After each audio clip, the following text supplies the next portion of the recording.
The one thing that I say to myself every time that I step on stage is get out of your own way.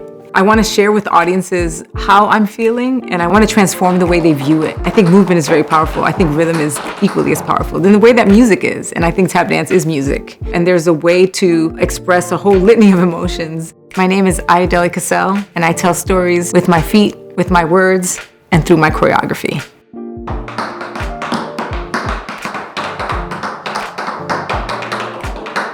The first time that I remember seeing tap dancing was in high school. My English teacher played like Swing Time with Fred Astaire and Ginger Rogers. The toe-tapping magic of the king and queen of captivating rhythm, Fred Astaire and Ginger Rogers. It was the first time that I attributed the word magic to tap dancing. The way they just sort of floated across the screen, it looked fun. There was just something that just grabbed me, you know? Every day after school, I would close the door to my room and I would just like pop in all of their movies and just watch it and dream. The magic of making sound and covering space and it almost seeming so effortless. I followed my curiosity, and then I followed an impulse, and I did not know at the time how it was going to reveal so many things about myself and about my own culture and about my own ancestral legacy. I was born in the Bronx, but I moved to Puerto Rico when I was 9, and I did not speak the language. I spoke English, and so I remember not being able to communicate and not being able to find the words to express my feelings and my emotions. When I moved back to New York City at the age of 15, my English had been out of practice. And so to encounter this language of tap dancing in this way, it's like, what do you have to say? And how does it come out of you? I think that that is the thing that really just sort of anchored me. So when I learned that this art form was rooted in the history of Black people in this country, I realized this is my legacy too.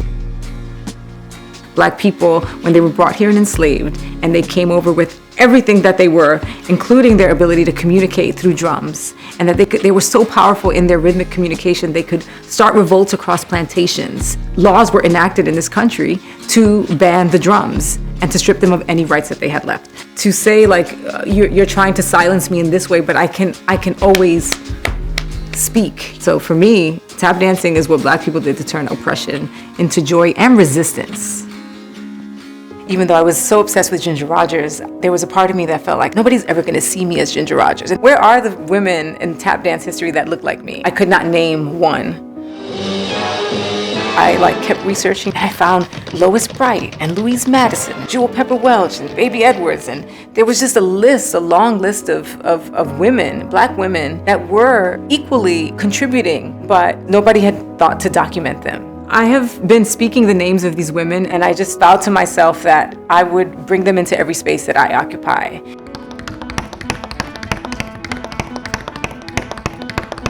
Because I think when people see me, I want them to know like I am a conglomerate of all of these folks who came before me.